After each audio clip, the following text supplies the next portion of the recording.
अस्सलाम वालेकुम गाइस। आज हमारा टॉपिक शुरू होगा कॉन्ट्रैक्ट एक्ट 1872। कॉन्ट्रैक्ट एक्ट 1872 इसके ऊपर हम पैरा लेक्चर जा रहे हैं। तो आपको सामने नज़र आ रहा होगा meaning and essential of contract.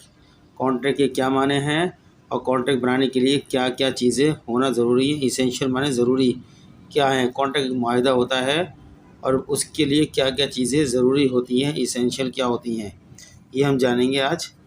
आपको एक क्वेश्चन भी नज़र आ रहा है, what do you understand by terms contract, या what do you mean by term contract. Term इस्तिलाह होती है, कॉन्ट्रैक्ट एक इस्तिलाह है। इससे क्या मतलब है, इस इस्तिलाह का क्या मतलब है या इससे क्या मुराद है, ये डिफ़ाइन करने को कहा है। तो मैं यहाँ पे आपको नज़र आ रहा है, मैं आपको इंग्लिश में पढ़ता हूँ फिर उर्दू में बताऊँगा। मीनिंग ऑफ कॉन्ट्रैक्ट, कॉन्ट्रैक्ट की क्या मानी है, यानी कॉन्ट्रैक्ट को हम उर्दू में बोलते हैं मुआहदा। क्या बोलते हैं? मुआहदा। ठीक है, अब मैं इसके पढ़ता हूँ। According to section 2 sub section H, 2 के अंदर ए बी सी डी चल रहे होंगे। सेक्शन 2 सेक्शन है, आर्टिकल 2 है ये, इसका सब सेक्शन क्या है? एच है। एच में बताया गया है अकॉर्डिंग टू सेक्शन 2H किसका है ये? कॉन्ट्रैक्ट एक्ट 1872, ये नाम है कॉन्ट्रैक्ट एक्ट 1872, कॉन्ट्रैक्ट एक्ट 1872। अब इसमें जो है डेफिनेशन बता रहे हैं, मीनिंग बता रहे हैं। कॉन्ट्रैक्ट की डेफिनेशन दी जा रही है जो सबसे शॉर्ट है। An agreement enforceable by law is a contract. An agreement enforceable by law is a contract. कोई भी इकरारनामा, कोई भी एग्रीमेंट जिसमें कानून के निफाज की ताकत हो, वो उसको कॉन्ट्रैक्ट कहते हैं। यानी ऐसा मुआहदा जिसको बज़रिया कानून नाफिज किया जा सकता हो या जिस पर कानून का निफाज किया जा सकता हो, वो कॉन्ट्रैक्ट होता है। एन एग्रीमेंट ऐसा मुआहदा इन्फोर्सेबल बाय लॉ, कानून के ज़रिए उस पर अमल कराया जाए या उसका निफाज कानून के ज़रिए किया जाए। ऐसा मुआहदा जिसका निफाज कानून के ज़रिए की जाए वो क्या है? इज़ अ कॉन्ट्रैक्ट, वो एक कॉन्ट्रैक्ट होता है। ठीक है, आगे चलते हैं। ये तो इसकी डेफिनेशन थी, आप याद कर लें। An agreement enforceable by law is contract. कोई भी एग्रीमेंट, कोई भी मुआहदा जिस पर अमल जो है कानून के ज़रिए, इन्फोर्सेबल बाय लॉ यानी कानून के ज़रिए उस पर निफाज कराया जाए, उसके मुताबिक, एग्रीमेंट के मुताबिक उसका निफाज बज़रिया कानून यानी अदालतों के ज़रिए कराया जाए, उसे हम कॉन्ट्रैक्ट कहते हैं। ये मैं इसकी बार बार वजाहत कर दी उर्दू में। On analysing this definition of contract, जब हम इस कॉन्ट्रैक्ट की डेफिनेशन का तज्जिया करते हैं, एनालाइज माने तज्जिया करना, जब हम इसको तज्जिया करते हैं, इट अपीयर्स दैट, तो ये पता चलता है कि a contract must have the following 2 element. एक कॉन्ट्रैक्ट में 2 एलिमेंट यानी 2 अज्जा का होना ज़रूरी है। वो क्या क्या है? Number 1 an agreement, number 2 enforceability of an agreement. कह रहे हैं किसी भी कॉन्ट्रैक्ट में 2 बातों का होना ज़रूरी है, यानी कि सबसे पहले तो वो एग्रीमेंट होना चाहिए, यानी 2 पार्टी के दरमियान में कोई मुआहदा होना चाहिए, किसी काम के करने या ना करने का कोई मुआहदा 2 पार्टी के बीच में होना चाहिए। दूसरी बात यह है कि उस मुआहदे को बज़रिया कानून निफाज भी कराने की उसमें ताकत होनी चाहिए। वो ऐसा मुआहदा जो 2 पार्टियों ने करा है और उस मुआहदे को बज़रिया कानून हम अमल करवा सकते हो, निफाज करवा सकते हो, तो उसे हम कहते हैं कॉन्ट्रैक्ट। अगर कॉन्ट्रैक्ट में ये दोनों में से एक भी कंडीशन गायब होगी तो वो कॉन्ट्रैक्ट नहीं होगा। कॉन्ट्रैक्ट होने के लिए दोनों चीज़ों का होना ज़रूरी है। वो पहले वो एग्रीमेंट होना चाहिए, यानी 2 पार्टी के दरमियान में एक मुआहदा होना चाहिए, फिर उसके अंदर वो सलाहियत होनी चाहिए, enforceability of N agreement, agreement पर निफाज कराने की सलाहियत होनी चाहिए उस एग्रीमेंट में, यानी बज़रिया कानून उस पर अमल कराया जा सके। कभी आपस में कोई भी पार्टी जो है अमल करने से इनकार कर दे तो फिर उस एग्रीमेंट पर अमल कोर्ट से कराया जाए, कानून के ज़रिए कराया जाए। ये 2 चीज़ें होती हैं। अब एग्रीमेंट की तरफ चलते हैं। आपको नज़र आ रहा होगा agreement. According to section 2E, section 2E को डिफाइन के बारे में, एग्रीमेंट के बारे में बताया, जैसे कॉन्ट्रैक्ट के बारे में बताया था 2H में, और एग्रीमेंट के बारे में बता रहे हैं section 2 sub section E। According to section 2E of the contract act 1872, 1872, contract act 1872 1872 ये पूरा नाम है इसका, contract act, the contract act 1872। इसका सेक्शन 2E ये बात कर रहा है एग्रीमेंट के हवाले से। एवरी प्रॉमिस, हर वादा, प्रॉमिस वादे को बोलते हैं, and every set of promise, और कई सिलसिले, माहदे के सिलसिले जो होते हैं, सेट ऑफ प्रोमिस, कई मजमुए भी होते हैं, सेट मजमुए को ही बोलते हैं, ठीक है, सेट ऑफ प्रोमिस, और बहुत से मजमुए यानी वादों के मजमुए जो फॉर्म किए जाते हैं, बनाए जाते हैं, forming the consideration for each other, जिसके ज़रिए एक दूसरे का कंसिडरेशन होना चाहिए, यानी एक शख्स अगर वो चीज़ लेता है तो उसके बदले में कोई चीज़ उसके पास से जानी चाहिए, वो उसको कंसिडरेशन बोलते हैं। कंसिडरेशन क्या बोलते हैं, अगर मैं कोई किताब ख़रीदता हूँ तो मेरे पास कंसिडरेशन में किताब आएगी और बेचने वाले के बाद मैं उसको पैसे दूंगा, उसके बाद पैसे जाएंगे किताब के, तो ये पैसे और किताब का जो एक्सचेंज हुआ है यही कंसिडरेशन होता है, ठीक है। इसलिए उन्हें every promise and every set of promise, एक कोई भी जो है आपका वादा या कई वादे ये जो फॉर्म करते हैं, बनाते हैं, दी कंसिडरेशन फॉर ईच अदर, जिससे एक दूसरे के लिए कंसिडरेशन बन सके, इज़ एन एग्रीमेंट, ठीक है। कंसिडरेशन क्या होता है, बदल। अगर मैं कोई किताब ख़रीदता हूँ तो मैं ख़रीदार हूँ और बेचने वाला सेलर है, तो इन दोनों में कंसिडरेशन हो, मेरे पास किताब आएगी, मैं किताब के बदल में उसको बेचने वाले को, सेलर को क्या दूंगा, पैसे दूंगा, उसके पैसे आएंगे। तो ये जो वैल्यूज़ का एक्सचेंज हुआ है, ये इसी को कंसिडरेशन कहते हैं।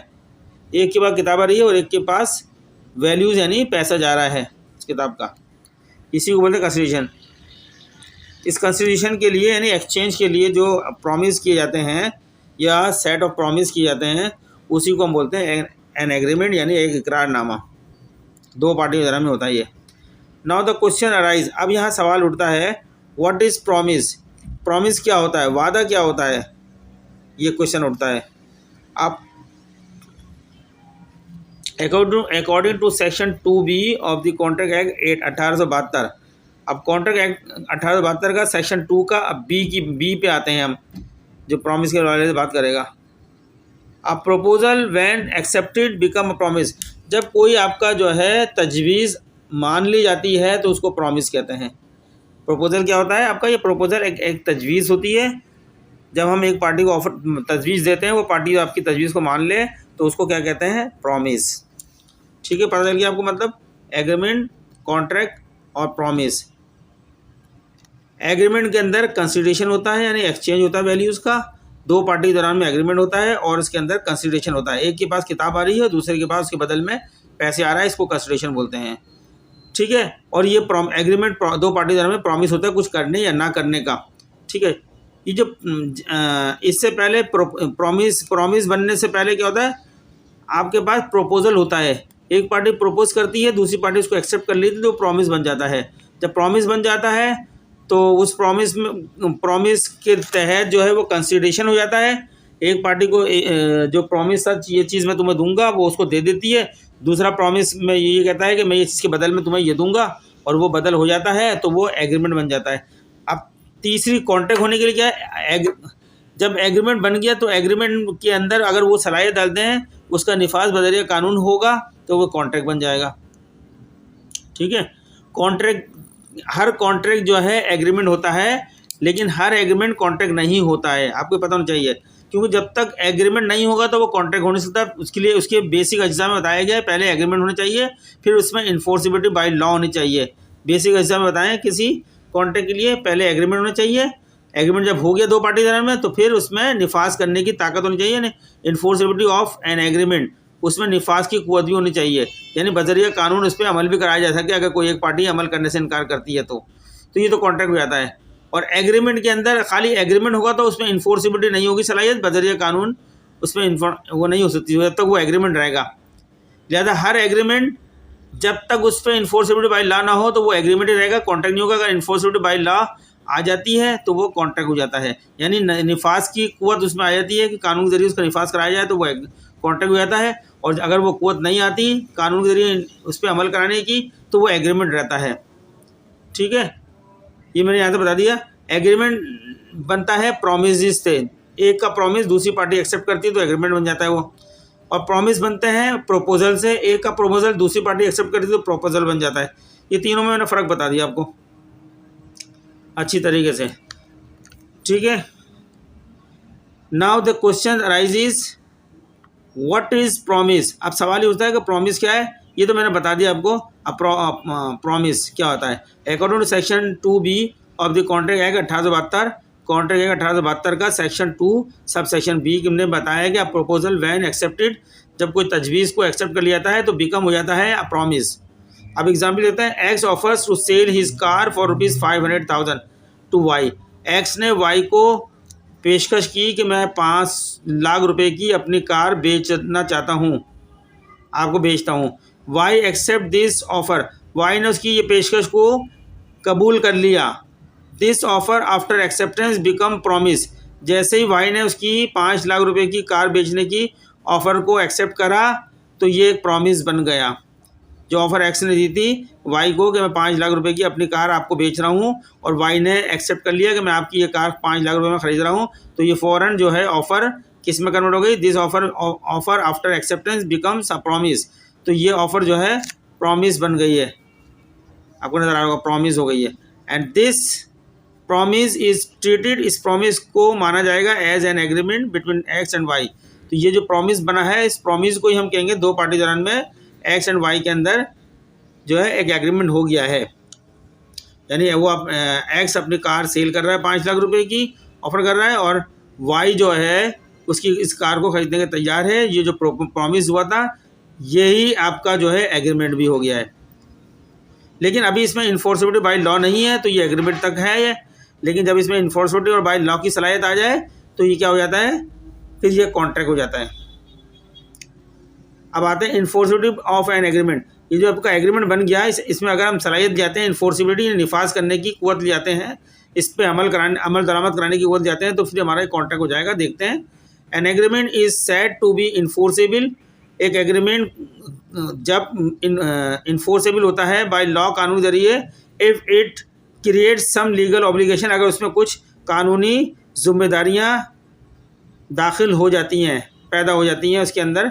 एक एग्रीमेंट इन्फोर्सेबल कानून के ज़रिए निफाज उसका जब होता है जब उसमें लीगल ऑब्लिगेशंस आ जाती हैं। इन अदर वर्ड, दूसरे लफ्ज़ों में, the parties to an agreement, agreement के दरमियान जो दो पार्टियां हैं, मस्ट बाउंड, दोनों पाबंद जो हैं, टू परफॉर्म दियर प्रोमिसेस, अपने वादों पर अमल करें। And in case of default, अगर किसी एक की तरफ से, in case of default bye either of them, उन दोनों में से कोई एक भी अगर डिफ़ॉल्ट होता है, यानी इनकार कर देता है इस पर अमल कराने से, तो must intend to use to sue, तो उनके खिलाफ दावा दाखिल किया जाएगा, कोर्ट की तरफ जा सकते हैं उनके खिलाफ अगर कोई भी एक घटेगा तो। लिहाजा जिसके अंदर को बजरिया कोर्ट से अमल कराने की कुव्वत आ जाए किसी एग्रीमेंट में, तो वो मुआहिदा हो जाता है। ठीक है, एग्जाम्पल लेते हैं, X invite his friend Y, X ने दावत दी अपने दोस्त वाई को टू डिनर पर। एक्स ने कहा अपने दोस्त वाई को कि आज जो है रात को मेरे घर डिनर पर आ जाएं। वाई एक्सेप्ट दी इनविटेशन, अब वाई ने जो है एक्स की दावत को कबूल कर लिया। If Y fails to turn up for dinner, अगर वाई रात को जो उसने वादा किया था कि डिनर पर आने का अगर नहीं आता, तो X can not go to the court to claim his loss, तो एक्स किसी भी सूरत में कोर्ट के पास नहीं जा सकता कि जो मैंने इतने खाने वाने बनाए थे, इसको दावत दी थी बनाने की, मेरे इतने पैसे लग गए, लिहाजा मैं क्लेम दाखिल कर रहा हूँ कि मेरे को वाई से ये पैसे दिलाए जाए। नहीं कर सकता, क्योंकि ये एक इनविटेशन थी, इनविटेशन उसने एक्सेप्ट कर ली। इनविटेशन के अंदर इन्फोर्सिबिलिटी बाय लॉ नहीं होती कोई शख्स, ये समाजी एग्रीमेंट होते हैं, अगर अमल करना चाहें तो करें, नहीं करना चाहें तो नहीं करें। जो हम किसी को दावत देते हैं कि आज मेरे घर में चाय पर आ जाओ, तो ये एक समाजी एग्रीमेंट होते हैं, सोशल एग्रीमेंट होते हैं। इस पर कानून अमल नहीं कराता। जिन चीज़ों पे जो एग्रीमेंट बन जाते हैं कानून का अमल ना हो, वो सोशल एग्रीमेंट होते हैं, उसमें इन्फोर्सिबिलिटी बाय लॉ नहीं होती, इस लिहाजा वो कॉन्ट्रैक्ट नहीं हो सकते। हर कॉन्ट्रैक्ट वही होगा जिसमें एग्रीमेंट हो और इन्फोर्सिबिलिटी बाय लॉ की कुव्वत उसके अंदर मौजूद हो, तो वही कॉन्ट्रैक्ट हो सकता है।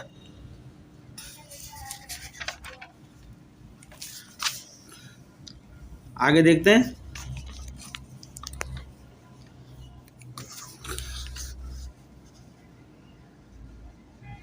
इन कमर्शियल और business agreements the usual presumption is that the parties intend to create legal relation.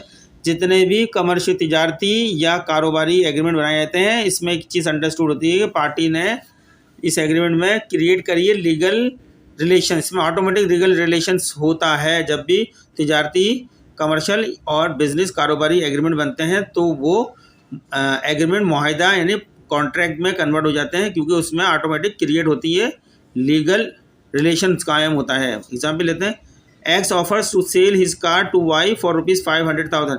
X ने वाई को 5 लाख रुपए की कार बेचने की ऑफ़र पेशकश की।